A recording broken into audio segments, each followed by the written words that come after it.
영국에서 출생한 젊은 청교도 목사 가운데 존이라고 하는 이름을 가진 사람이 있었습니다. 이 사람은 1637년에 신대륙의 꿈을 가지고 미국 땅으로 건너갑니다. 내가 새로운 땅에서 새로운 인생을 한번 살아봐야 되겠다. 이런 소위 아메리칸 드림을 꿈꾸면서 미국 땅으로 건너갔습니다. 그런데 그렇게 미국 땅으로 건너간 지 불과 1년 만에 1638년에 이 사람이 폐결핵 진단을 받습니다. 그 당시만 해도 결핵이 아주 심각한 병이었거든요. 그는 이제 자신의 삶이 얼마 남지 않았다라고 하는 것을 직감하고 자신의 재산을 정리하기 시작합니다. 그가 이렇게 임종 직전에 자신의 재산을 한번 헤아려 보니까 얼마간의 돈하고 그 다음에 한 300여 권 정도가 되어지는 그런 책이 있었습니다. 그 당시에는 책값이 아주 비쌌기 때문에 한 300여 권 정도의 책이면 그래도 꽤 많은 재산이었어요. 이것들을 내가 어떻게 처분을 할까 이런 고민을 하기 시작을 했습니다. 그러다가 자기가 사는 도시에 이제 막 새로 생긴 대학교가 하나가 있었어요. 뉴타운 칼리지라고 하는 대학교가 있었습니다. 그래, 내가 그 대학에다가 내 유일한 재산이라고 할 수 있는 이 책과 몇 푼 안 되어지는 이 돈을 내가 기증을 하자라고 생각을 했습니다. 그래서 한 장의 편지를 첨부해서 그 모든 재산을 대학교에다가 기증을 했습니다. 그 편지는 이 사람의 유언이라고도 할 수 있고 또 이 사람의 신앙 간증이라고 할 수 있는 그러한 내용이었습니다. 이런 내용이었다고 그래요. 나는 이 땅 미국에 꿈을 안고 찾아왔습니다. 나는 좀 더 신학을 공부하고 싶었고 법률도 공부하고 싶었고 그리고 과학도 공부하고 싶었습니다. 그래서 훌륭한 신학자, 훌륭한 법률가, 훌륭한 과학자가 되는 것이 나의 꿈이었습니다. 그러나 주님께서는 나를 일찍 부르시는 것 같습니다. 내가 이 땅에서 이루지 못한 꿈이 후학들을 통해서 이루어지기를 기대합니다. 내가 기증하는 이 책을 통해서 훌륭한 신학자가, 훌륭한 법학자가, 훌륭한 과학자가 이 대학에서 길러져서 인류의 발전에 이바지하는 그런 거인들이 나타나기를 기대합니다. 이런 편지를 썼어요. 이 편지를 읽은 이 학교의 이사들이 마음에 감동을 받았습니다. 그래서 이 젊은 존이라고 하는 목사를 기념하기 위해서 학교 이름을 이 사람의 성을 따서 바꾸기로 그렇게 결론을 내렸습니다. 이 사람의 성이 뭐였냐면 하버드였습니다. 존 하버드. 그래서 생긴 대학이 그 유명한 하버드 대학교입니다. 이 앞에 있는 그림이 하버드 대학교에 있는 존 하버드의 동상입니다. 그런데 이 동상을 보시면 여기 보시면 여기만 색깔이 달라요. 신발만 색깔이 달라요. 신발만 그냥 아주 황금색이에요. 왜 신발만 색깔이 다를까요? 사람들이 하도 만져서 그래요. 미국 사람들도 우리나라 사람들하고 좀 비슷한가 봐요. 이 사람의 신발을 만지면 자기의 자녀들이 이 학교에 들어온다. 그런 이상한 믿음이 미국 사람들에게도 있어가지고 이 학교를 방문하는 사람들마다 다 신발을 만진대요. 그래서 신발이 색깔이 변했습니다. 아무튼 이 사람의 꿈은 나중에 그의 기대처럼 그리고 그의 기도의 내용처럼 후배들을 통해서 그 열매를 맺게 되어집니다. 위대한 신학자들이, 위대한 법률가들이, 그리고 위대한 과학자들이 이 대학교를 통해서 배출되었기 때문에 그렇습니다. 여러분, 시대가 어두울수록 또 시대가 고통스러울수록 이런 꿈을 꾸는 사람들이 필요합니다. 예수님께서도 예수님의 12 제자들을 부르셨을 때 그 12 제자들을 통해서 예수님께서는 꿈을 꾸셨습니다. 어떤 꿈을 꾸셨느냐? 그 12 제자들을 통해 이스라엘의 한 나라를 바꾸고 그리고 더 나아가서는 인류 역사를 바꾸는 그런 원대한 꿈을 예수님께서 가지셨습니다. 그래서 제자들을 모아놓고 예수님께서 제일 먼저 하신 이야기 가운데 하나가 뭐냐? 하나님 나라의 꿈 이야기를 하세요. 그래서 마태복음에 보면 예수님께서 제자들을 부르시고 산상수훈을 이야기하시면서 계속적으로 이야기하시는 게 뭐냐면 하나님 나라의 꿈 이야기입니다. 하나님 나라의 꿈 이야기. 자, 그렇게 이야기하신 하나님 나라의 꿈 이야기 중에 한 토막이 오늘 마가복음 4장에 소개되어지고 있는 오늘 본문의 이야기입니다. 자, 이 이야기를 보면 어떤 사람이 작은 겨자씨 하나를 심었습니다. 아주 작은 겨자씨 하나를 심었어요. 그런데 그 씨가 자라나기 시작해요. 처음에는 화초 수준으로 자랐습니다. 그런데 나중에는 아주 커다란 나무가 되어집니다. 겨자씨 그러면 어떻게 생겼는지 감이 잘 안 잡히겠지만 여러분들이 무엇을 생각하시면 되냐면 제주도에 흔하게 지금 한참 이제 막 피기 시작한 유채꽃을 생각하시면 됩니다. 그거 거의 비슷합니다. 근데 좀 자라면 그것보다 키는 훨씬 더 크지만 아무튼 유채와 거의 비슷하다라고 생각을 하시면 돼요. 처음에는 그냥 화초 수준으로 자랐다가 나중에는 커다랗게 나무가 되어졌습니다. 그래서 가지를 뻗었고 거기에 새들이 집을 짓고 안식처로 삼는 그런 상태가 되어졌습니다. 작은 겨자씨 하나에 그런 큰 꿈이 있다라고 하는 것입니다. 이것이 바로 예수님께서 제자들에게 기대하셨던 하나님 나라의 꿈 이야기였습니다. 그 사도행전을 보시면 예수님이 가지셨던 그 꿈을 제자들이 똑같이 꾸기 시작하죠. 예수님의 꿈이 이제 제자들의 꿈이 되어졌어요. 그래서 제자들이 예수님이 가지셨던 그 꿈을 가지고 제자들이 세계를 누비기 시작을 합니다. 그 당시 그들이 알고 있는 모든 세상을 다 돌아다니면서 예수님의 꿈을 이루기 위해서 그들이 헌신하는 것을 우리가 볼 수가 있습니다. 사랑하는 여러분, 주님께서 12 제자를 향해서 하나님의 나라의 꿈을 꾸셨다면 오늘 이 시대 그분의 제자인 저와 여러분들을 향해서도 예수님께서 동일한 꿈을 꾸고 계시지 않겠습니까?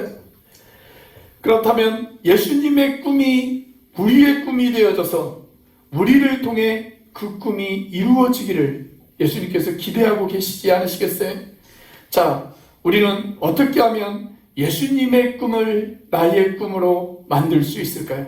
첫째, 우리의 현실을 부끄러워하지 않아야 합니다. 우리의 현실을 부끄러워하지 않아야 합니다. 여러분, 겨자씨는 정말 작죠. 정말 그야말로 말 그대로 눈곱만 합니다. 우리가 보통 눈곱만 하다라고 했을 때 눈곱은 아주 작다라는 것을 상징하는 거잖아요. 그런데 겨자씨는 진짜로 눈곱만 해요. 여러분들이 하얀 종이에다가 점 하나 딱 찍으면 겨자씨가 그만하다라고 보시면 됩니다. 자, 그런데 이 겨자씨가 자기의 현실이 너무나도 부끄러워요. 자기가 너무나도 작다라고 하는 사실이 부끄럽습니다. 그래서 내가 너무 부끄럽다. 나는 호박씨보다도 작고 수박씨보다도 작고 나는 사과씨보다도 작다. 너무 부끄럽다. 그래서 이 겨자씨가 싹을 틔우는 것을 포기했다면 어떻게 되어졌을까요? 나중에 큰 나무가 되어질 수가 있었을까요? 그러지 못했을 겁니다. 여러분, 예수님 당시에 아주 슈퍼스타가 한 명 있었어요. 그 슈퍼스타가 누구였냐면 예수님은 아니었습니다. 예수님 당시에 가장 큰 슈퍼스타, 예수님보다 오히려 더 인기가 좋았던 슈퍼스타가 한 사람이 있었습니다. 그게 누구냐면 침례요한입니다. 침례요한. 팔레스타인 땅에 사는 사람치고 이 침례 요한의 영향을 받지 않은 사람이 없었습니다. 많은 사람들이 이 사람의 영향을 받았습니다. 그래서 각처에서 사람들이 몰려와서 이 사람의 설교를 듣고 자기의 죄를 자백하고 또 이 사람에게 침례를 받았습니다. 아주 굉장한 영향력을 가진 그러한 사람이었습니다. 자, 그런데 어느 날 요한이 이런 이야기를 합니다. 나보다 더 위대한 사람이 내 뒤에 오실 것입니다.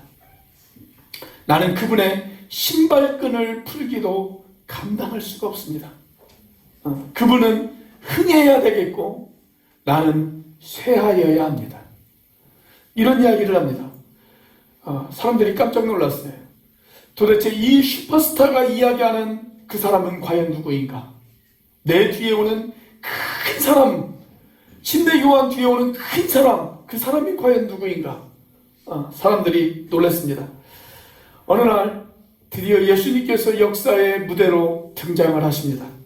그러자 요한이 예수님에게 침례를 준 후에 예수님을 하나님의 어린 양이다 라고 소개하면서 그 뒤에 자신은 역사의 무대 뒤로 조용히 사라집니다. 자, 그러자 요한을 따르던 많은 사람들이 이제는 누구를 따라다니기 시작했냐면 예수님을 따라다니기 시작하는 거예요. 예수님을 따라다니기 시작합니다. 야, 요한이 이 정도로 칭찬한 사람이라면 아마 대단한 사람일 것이다. 이분을 통해서 뭔가 굉장한 일이 일어날 것이다. 그런 기대를 가지고 사람들이 예수님을 따라가기 시작을 했습니다. 자, 그런데 그렇게 예수님을 따라다녀도 그들이 기대했던 뭔가 굉장한 일들이 일어나지를 않는 거예요. 물론 몇 가지의 기적들은 일어났습니다. 자, 그런데 그런 기적들이 일어날 때마다 오히려 바리새인들의 공격이 매서워집니다. 예수님이 기적을 행할 때마다 바리새인들이 자신들을 막 공격하는 거예요. 그래서 제자들이 코너에 몰리기 시작을 했어요. 자, 그런 몇 가지의 기적들 외에는 자기들이 기대했던 큰 사건들이 일어나지를 않습니다. 그리고 오히려 처음에는 그 기적들에 의해서 사람들이 몰리기 시작을 했는데 어느 시간이 흐르니까 사람들이 점점 거품처럼 사라져가기 시작합니다. 자, 그래서 이 비유를 이야기하고 있는 누가복음을 보면 누가복음 13장을 보면 예수님께서 이 비유를 이야기하시고 난 바로 직후에 제자들이 이런 질문을 던집니다. 예수님에게. 선생님, 우리가 아무리 전도해도 따르는 사람들이 적습니다. 왜 그렇습니까? 그렇게 질문을 던져요. 우리가 아무리 전도해도 따르는 사람들이 점점 적어집니다. 왜 그렇습니까? 심지어 예수님의 가족들마저도 예수님을 반대하는 것처럼 그렇게 보인단 말이죠. 자, 이제 제자들은 선택을 해야 됩니다. 과연 승산이 있느냐? 예수를 따라가는 일에, 예수를 따라다니는 일에 과연 승산이 있느냐? 예수님을 따라가는 것에 우리가 무슨 유익을 얻을 수 있겠느냐? 나는 이분을 통해 굉장히 큰 일들이 벌어질 것을 기대했다. 그런데 아무 일도 벌어지지 않고 있다. 오히려 따르는 사람들은 점점 줄어들고 있다. 나는 이분을 계속 따라갈 것인가 말 것인가? 이런 결정을 이제 제자들이 해야 합니다. 자, 그 시점에 예수님께서는 제자들을 불러 모으셨습니다. 그리고 지금 하나님 나라의 꿈 이야기를 하십니다. 그 이야기가 바로 오늘 본문의 이야기예요. 겨자씨는 처음에는 아주 작다. 그러나 그것이 끝이 아니다. 이 겨자씨는 계속 자란다. 그리고 마침내 큰 나무가 되어진다. 예수님께서 여기서 이야기하는 겨자씨는 누구를 가리키는 것일까요? 바로 제자들을 가리키는 것이죠. 비록 처음에는 작다. 우리는 작다. 우리는 작게 시작을 했다. 그러나 복음은 계속 커나갈 것이다. 복음은 계속 자라난다. 그리고 결국은 많은 사람들이 깃들일 수 있는 그런 그늘을 제공하고 안식처를 제공할 수 있는 나무가 되어진다. 예수님께서 제자들에게 그 이야기를 하시는 거예요. 제가 늘 강조하지만 우리 한국 사람들은 이 좀 작은 땅덩어리에서 태어나서 그런지 이 작은 것에 대한 콤플렉스가 좀 있는 것 같습니다. 그래서 유달리 우리나라 사람들은 큰 것을 좋아해요. 큰 것을 사모해요. 나라 이름부터가 뭐예요? 대한민국이잖아요. 근데 그것도 그냥 대한민국이 아니죠. 대한민국이잖아요. 그렇죠. 우리나라 최고 수반이 누구예요? 대통령이잖아요. 대통령. 통령 그러기만 해도 되는데 앞에다 대자를 붙였어요. 대통령. 학교도 최종 학교가 어디입니까? 대학교, 대학원, 최종 학교. 서울에 가보시면은요, 길들이 다 대로예요. 대로. 한남대로, 양재대로, 강남대로. 제가 한 4차선 도로만 해도 거기에다가 대로라고 붙여놨더라고요. 대로로. 다리도 다 대교예요. 그렇죠? 성수대교, 한남대교, 올림픽대교. 제가 예전에 광명에서 좀 살았던 적이 있는데 서울하고 광명을 연결하는 다리가 하나 있어요. 정말 작은 다리예요. 아주 작은 다리거든요. 차선도 많지 않아요. 왕복 1차선. 그러니까 편도로 이렇게 왔다 갔다만 할 수 있는 그런 차선이에요. 정말 작은 다리잖아요. 그런데 그 다리도 대교예요. 시흥대교. 대교예요. 우리나라 사람들은 아무튼 무조건 큰 것을 좋아해요. 얼마나 큰 것을 좋아하는지 술을 먹어도 우리나라 사람들은 큰 것을 좋아합니다. 그래서 대포를 마시잖아요. 대포도 그냥 대포입니까? 왕대포를 마시잖아요. 저는 이것이 우리나라 사람들이 가진 어떤 열등의식을 보상받으려고 하는 그런 심리 때문이라고 생각이 되었습니다. 자, 그런데 여러분, 모든 위대한 것은 작은 것에서부터 출발합니다. 작은 것에서부터 출발해요. 그리고 모든 위대한 것은 반드시 시련이라고 하는 과정을 거치게 되어 있습니다. 자, 지금 제자들이 아주 비관주의에 빠졌어요. 절망주의에 빠졌습니다. 예수님이 자신이 기대했던 그런 행동을 하지 않으십니다. 바리새인의 공격은 계속되어집니다. 그리고 처음에는 몇 가지의 기적 때문에 사람들이 예수님을 따라다니다가 이제 어느 순간 그 사람들도 거품처럼 사라지기 시작을 합니다. 자, 이런 시점에서 겨자씨 하늘과 같은 하나님 나라의 꿈을 예수님께서 이야기하신 이유, 그것은 모든 위대한 것은 작은 것에서부터 출발한다 라고 하는 교훈을 제자들에게 가르쳐 주시기 위함입니다. 자, 사실 오늘 본문이 시작되어지기 전에 예수님이 또 하나의 비유를 이미 이야기하신 적이 있으세요. 한번 보실까요? 자, 마가복음 4장 26절부터 29절입니다. 오늘 본문이 4장 30절부터 시작되어지는데 4장 26절부터 29절까지 예수님께서 또 하나의 비유를 이야기하시죠. 자, 28절만 같이 한번 읽어보도록 하겠습니다. 시작.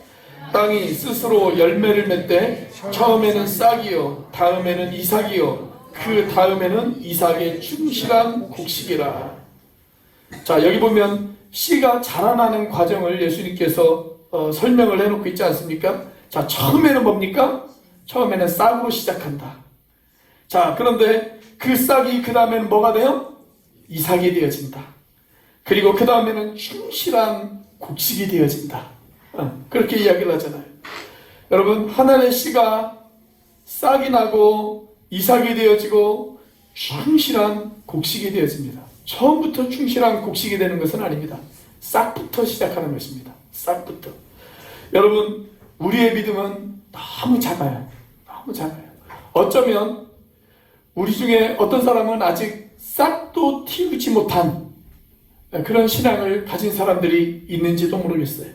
자, 그러나 우리의 그런 현실을 부끄러워하지 말아야 합니다. 나의 믿음이 너무 작다. 그걸 부끄러워하지 말아야 돼요. 여러분, 처음부터 큰 믿음을 가진 사람이 어디 있습니까? 다 작은 것에서부터 출발하는 것입니다. 그 현실을 부끄러워하지 아니하고 하나님께서 나에게 주신 꿈을 포기하지 않는다면 언젠가 그 씨앗이 싹이 나고 이삭이 되어지고 충실한 열매가 되어질 줄로 믿으시기를 바랍니다. 우리 서로 옆에 있는 분들 바라보시면서 한번 인사해 볼까요? 충실한 열매가 되어질 것을 기대합니다. 한번 인사해 보겠습니다. 자, 우리는 어떻게 예수님의 꿈을 나의 꿈으로 만들 수 있을까요? 두 번째로, 우리 안에 있는 가능성을 바라보아야 합니다. 우리 안에 있는 가능성을 바라보아야 합니다. 자, 주님이 이 겨자씨의 비유를 통해서 단순히 작은 것의 중요성, 그것을 이야기하려고 했던 것은 아니에요.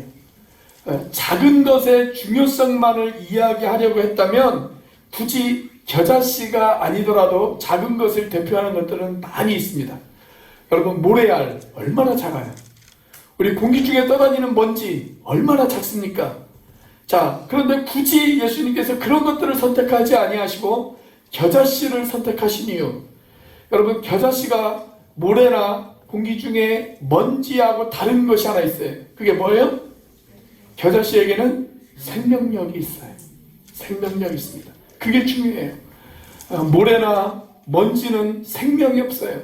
그러나 겨자씨에게는 생명이 있습니다. 그게 중요한 거예요. 여러분, 겨자씨의 처음은 정말 작습니다. 겨우 눈에 보일까 말까 할 정도로 아주 작은 존재입니다. 식물학자들의 연구에 의하면 팔레스타인 지방에서 자라는 그 겨자씨는 지름의 크기가 한 1mm 정도밖에 안 되어진다고 그래요. 1mm. 여러분, 1mm면 정말 작죠? 그리고 무게는 0.1mg. 그러니까 거의 그냥 먼지 같은 존재라고 보시면 되어져요.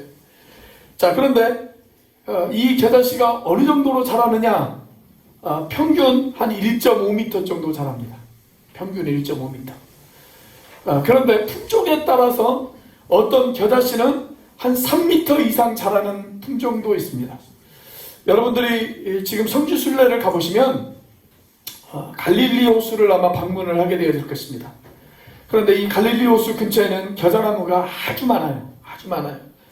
그런데 이 겨자나무 중에 어떤 나무들은 무려 4m 이상이 되어지는 그런 나무들도 있다고 그래요. 4m 이상. 엄청 크죠? 여러분들 지금 사진에 보시는 것처럼 사람의 거의 한 2배 키가 넘잖아요. 4m 이상 되어지는 그런 나무들도 있어요. 그렇게 크게 자란 나무들이 가지를 뻗기 시작을 하면 거기에 새들이 들어와서 안식처를 만듭니다. 여러분, 그 모습을 한번 생각해 보세요. 울창하게 자라서 새들이 이 속에 들어와서 둥지를 틀고 새들의 안식처로 삼습니다. 그런 겨자씨, 눈에 띌까 말까한 아주 작은 겨자씨이지만 그 겨자씨는 계속 자라납니다. 왜 자라납니까? 생명이 있기 때문에 그렇습니다. 자, 그렇다면 지금 주님이 무엇을 이야기하고 싶으신 걸까요? 여러분, 그 겨자씨의 생명력을 예수님께서는 복음에 비유하고 싶으셨던 것입니다. 복음은 생명이 있다. 비록 지금은 너희들밖에 안 되어지는 12명밖에 안 되어지는 작은 존재들이지만 이 복음에는 생명이 있다. 이 복음은 계속 자랄 것이다. 이 복음은 자라서 큰 나무가 되어지고 결국 많은 사람들이 이 나무 안에 깃들이게 되어지는 좋은 안식처가 되어질 것이다. 예수님께서는 그것을 이야기하고 싶으셨던 거예요. 복음에는 생명이 있습니다. 믿으십니까? 복음에는 생명이 있어요. 아마 어쩌면 예수님의 제자들은 예수님을 따라다니면서 이런 불평을 했는지도 모르겠습니다. 그래, 예수 따라다녀봤자 별거 없네. 예수 따라다녀봤자 예수밖에 없네. 예수밖에 없네. 예수밖에 보이는 게 없네. 그런 생각을 했는지도 모르겠어요. 왜냐하면 그들이 기대했던 일들이 일어나지 않았기 때문에 그래요. 기적을 베푸시는 그 능력을 통해서 사람들을 선동해서 로마와 대항하여 싸우고 그리고 로마의 군인들을 쫓아내고 마침내 자유를 얻어 나라를 되찾는 그런 일들을 기대했거든요. 그런데 예수님은 전혀 거기에 어떤 조짐을 보이질 않으시는 거예요. 전혀 거기에 관심이 없으세요. 그렇다고 예수님 따라다닌다고 해서 돈이 생기는 것도 아니고 예수님 따라다닌다고 해서 큰 명예나 권력이 생기는 것도 아니에요. 오히려 그 당시 기득권자들로부터 공격만 받는단 말이죠. 예수 따라다녀봤자 별거 없네. 그런 생각을 했는지도 모르겠어요. 혹시 우리 가운데도 그런 생각을 하시는 분들이 있을지 모르겠습니다. 교회 나와봤자 별거 없네. 그냥 밤낮 예수 이야기만 하네. 예수 이야기. 우리가 아까 불렀던 찬양처럼 교회 오면 진짜 밤낮 예수로만 충만하네. 예, 그렇게 생각하시는 분들이 계실지 모르겠어요. 근데 여러분, 그 예수님이 누구이실까요? 우리가 2020년 하반기에 제가 골로새서를 한 몇 달 동안 강의한 적이 있습니다. 여러분, 이 골로새서가 강조하는 단 하나의 메시지, 단 하나의 주제가 있다면 그것은 이것입니다. 예수가 모든 것이다. 예수가 우리의 모든 것이다. 예수가 우리의 모든 충만이 되신다. 예수가 우리의 모든 것이 되신다. 그것이 골로새서의 주제입니다. 여러분, 우리의 모든 것이 되시는 예수님께서 우리와 함께 하십니다. 우리와 함께 하세요. 그렇다면 우리는 다시 일어설 수 있어요. 우리는 예수 때문에 다시 일어설 수 있습니다. 우리는 예수 때문에 다시 소망을 가질 수가 있습니다. 우리는 예수 때문에 절망 가운데에서도 꿈을 꿀 수가 있습니다. 우리는 예수 때문에 슬픔 가운데에서도 노래할 수가 있습니다. 우리는 예수 때문에 한숨을 기쁨으로 만드신 그 하나님을 찬양할 수가 있습니다. 예수 때문에 가능한 일입니다. 여러분, 복음서에 보면 제자들이 요즘은 그 뇌전병이라고 그렇게 이야기를 하죠. 요즘은 복음서에는 그걸 간질이라고 그렇게 이야기를 했습니다. 간질에 걸린 어린아이를 데리고 와가지고 제자들이 그 어린아이와 씨름을 하고 있는 장면이 등장을 해요. 고쳐보려고 노력을 했어요. 그런데 고쳐지지를 않았어요. 그때 예수님께서 그 현장에 등장을 하십니다. 그리고 간질에 걸린 아이를 예수님께서 치유해 주시죠. 자, 그러자 제자들이 예수님에게 이렇게 질문을 던집니다. 선생님, 우리는 왜 할 수 없었습니까? 우리도 선생님처럼 똑같이 했는데 우리는 왜 할 수가 없었습니까? 그렇게 예수님에게 질문을 던집니다. 그때 예수님의 대답은 아주 간단했어요. 이렇게 대답하십니다. 너희의 믿음이 적어서 그렇다. 그렇게 이야기하십니다. 너희의 믿음이 적어서 그렇다. 믿음이 적다. 그렇게 이야기하셨어요. 믿음이 없는 것은 아니에요. 그죠? 믿음이 있기는 있어요. 예수님에 대한 믿음이 있기는 있으니까 지금까지 예수님을 따라다닌 것 아니겠습니까? 예수님에 대한 믿음이 분명히 있기는 있어요. 그런데 아주 적은 믿음이 있었어요. 아주 적은 믿음이. 자, 그때 예수님께서 무슨 이야기를 하시느냐? 이런 이야기를 하십니다. 너희에게 겨자씨 하나일 만한 믿음이 있다면, 그 다음에 뭐라고 이야기하세요? 겨자씨 하나일 만한 믿음이 있다면 너희가 이 산을 명하여 저리로 옮겨라 해도 옮겨질 것이요. 그렇게 이야기를 하십니다. 문제는 믿음이 너무 작았다는 것입니다. 제자들이 겨자씨만한 믿음도 없었다라고 하는 것입니다. 여러분, 우리의 현실을 한번 보세요. 우리의 현실 얼마나 힘이 듭니까? 요즘 얼마나 어렵습니까? 물가는 얼마나 올랐습니까? 제가 최근에 우리 강민수 권사님하고 이야기를 하는데 예전엔 식용유 한 병이 얼마였는데 지금은 3배가 뛰었어요. 4배가 뛰었어요. 뭐 그런 이야기를 하시더라고요. 여러분, 물가가 얼마나 올랐어요. 그죠? 그런데 우리의 인생의 미래는 여전히 불투명합니다. 여전히 나의 앞길은 안개투성이입니다.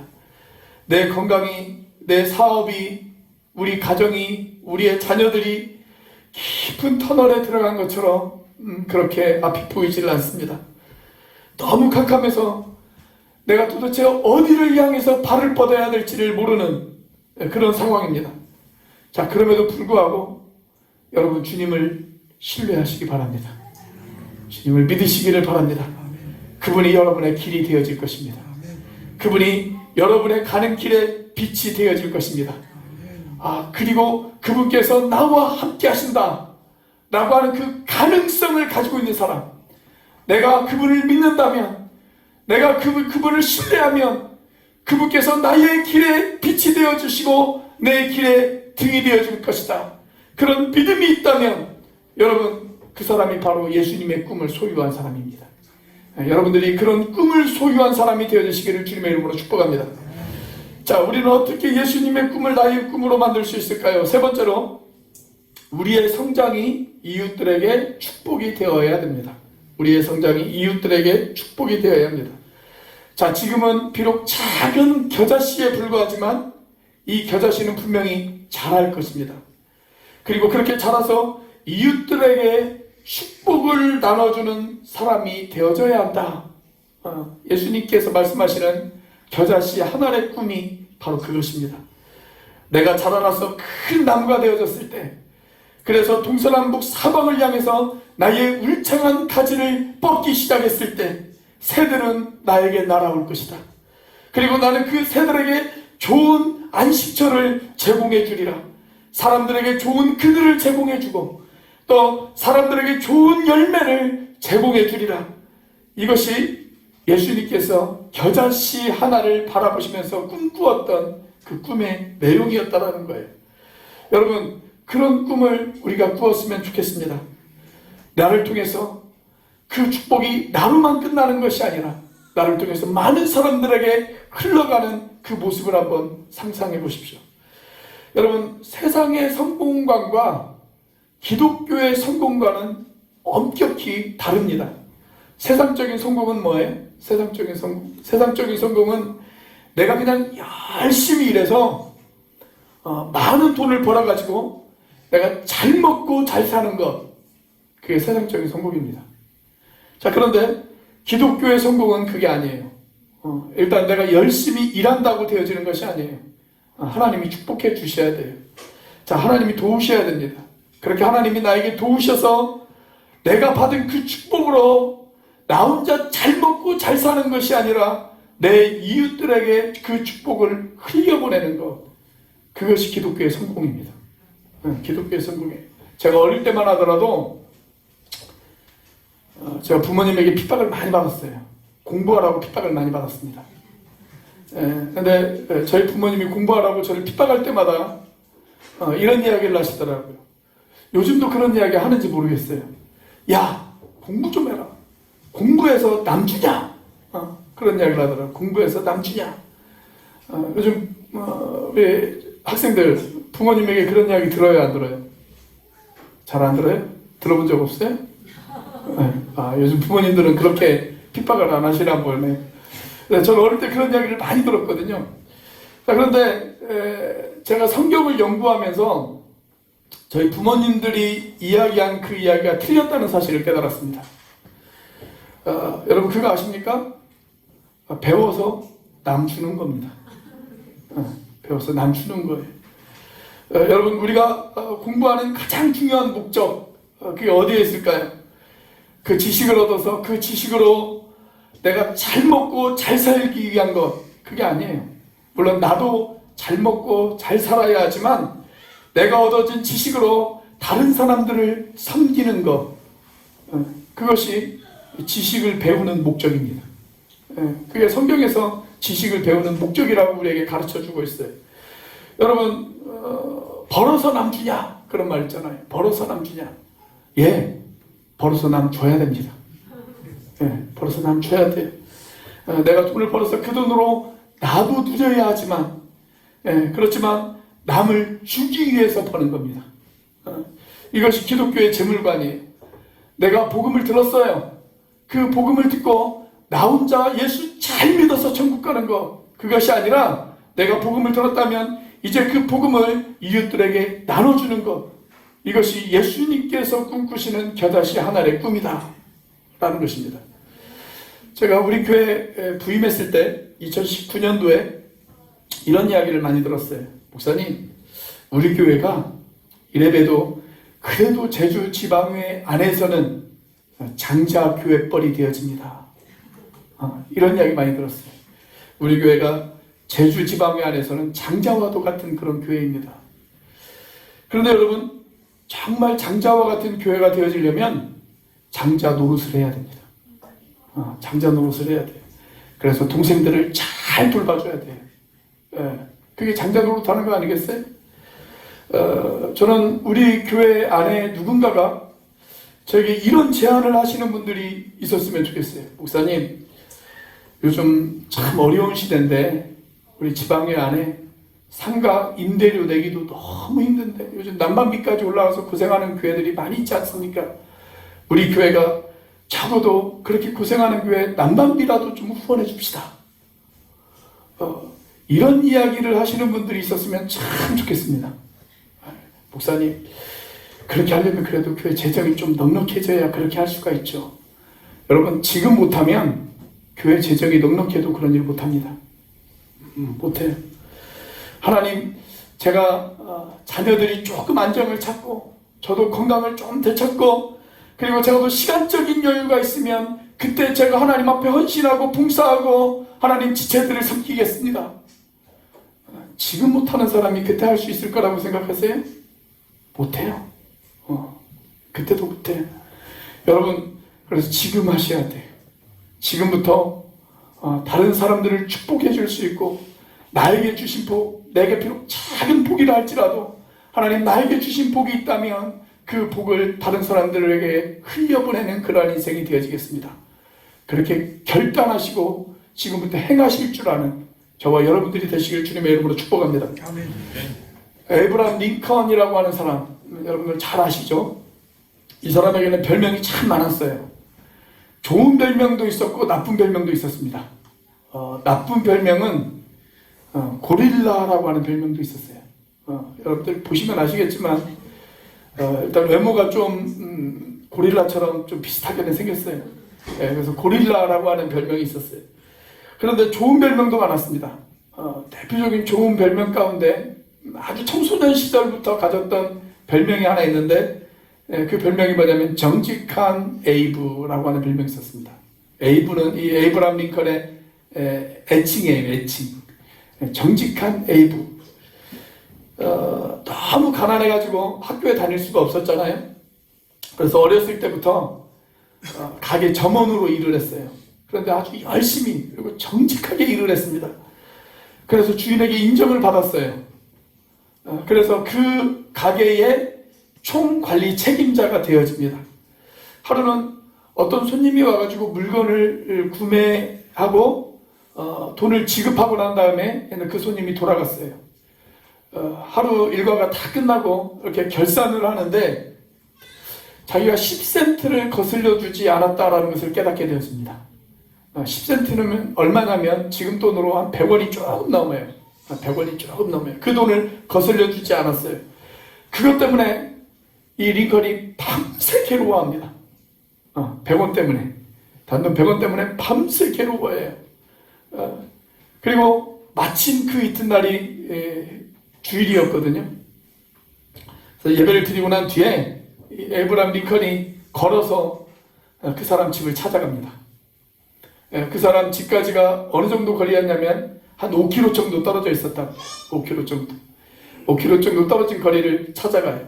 그래서 10센트를 다시 되돌려줘요. 자, 그러자 주변에서 사람들이 막 칭찬하기 시작합니다. 야, 세상에 이렇게 정직한 사람이 있다니. 그러면서 칭찬해요. 그런데 그 칭찬을 받으면서 이 에이브람 링컨은 오히려 마음이 불편했다고 그래요. 왜냐하면 저는 제가 왜 칭찬을 받는지 모르겠습니다. 아니, 그분에게 돌려드려야 될 것을 마땅히 돌려줬을 뿐인데 그것 때문에 제가 칭찬을 받다니요. 그렇게 이야기를 해요. 그러면서 이런 이야기를 했다고 그래요. 제가 당연히 해야 할 일을 가지고 칭찬받는 그런 사람이 아니라 저는 제가 당연히 해야 할 일 그 이상의 일을 함으로 인해서 칭찬받는 그런 사람이 되고 싶습니다. 제가 그런 사람이 되어줄 수 있도록 기도해 주십시오. 그렇게 이야기를 했다고 그래요. 자, 이것이 그의 기도 제목이었어요. 그리고 나서 혼자 독학으로 열심히 공부를 합니다. 그리고 나중에 변호사가 되어졌습니다. 자, 이 에이브람 링컨이 변호사가 되어지고 난 이후에 제일 먼저 한 일이 있어요. 제일 먼저 한 일. 가장 처음으로 한 일. 그게 뭐였는지 아십니까? 그 마을에 너무 가난해가지고 돈이 없어서 소송을 걸지 못하는, 억울한 일을 당했는데도 불구하고 돈이 없어서 소송을 걸지 못하는 사람이 있었어요. 그 사람을 찾아갑니다. 그 사람을 찾아가서 무료로 변론을 해줍니다. 이것이 에이브람 링컨이 한 최초의 일이었다고 그래요. 변호사가 되어져서 난 최초의 그날 밤 일기에다가 이렇게 적습니다. 나는 오늘 청소년 시절에 내가 하나님 앞에 약속한 것을 드디어 지켰다. 당연히 해야 할 일. 그러나 당연히 해야 할 일 그 이상의 일을 나는 했다. 그렇게 이야기합니다. 그리고 나는 이런 일들이 내 삶 가운데 더 많아지기를 계속 기도한다. 이렇게 이야기를 했다고 해요. 여러분, 링컨은 정상적인 교육을 받지 못했지만 그가 이런 비전을 어디에서 얻을 수 있었을까요? 성경에서 얻었어요. 성경에서. 그의 어머니가 그에게 유품으로 남겨주었던 손때 묻은 성경책 한 권. 너무 가난해서 다른 것은 유품이 유산으로 물려받은 거 없지만 오직 딱 하나 어머니에게 유산으로 물려받은 것, 손때 묻은 성경책 한 권이었거든. 그 성경책 한 권을 읽고 읽으면서 자신이 배워야 될 모든 인생의 교훈은 여기에서 다 배웠다. 그렇게 링컨이 이야기하지 않습니까? 여러분, 하나님이 믿음의 조상 아브라함을 부르셨을 때 아브라함에게 제일 먼저 하셨던 일, 그게 뭐였는지 아십니까? 아브라함을 축복하시는 일이었습니다. 아브라함을 축복하는 일. 저는 하나님이 아브라함을 축복한 것처럼 오늘 이 자리에 나온 여러분들을 하나님께서 축복해 주시기를 기도합니다. 자, 그런데 하나님께서 아브라함을 왜 축복해 주셨을까요? 하나님이 아브라함을 축복해 주신 이유, 그것은 아브라함이 복의 근원이 되라고 축복해 주셨어요. 복의 근원이 되라고. 무슨 말입니까?